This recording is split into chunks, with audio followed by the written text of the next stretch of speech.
దేవుని విల్లును ఎత్తిన రాముడే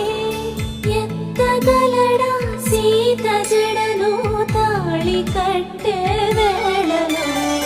రామ చక్కని సీతకి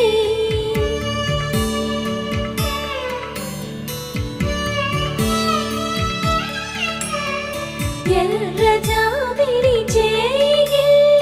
రాముడేడని అడుగుతుంటే చూడలేదని పెదవి చెప్పే చెప్పలేమని కనులు చెప్పే నల్ల పూసైన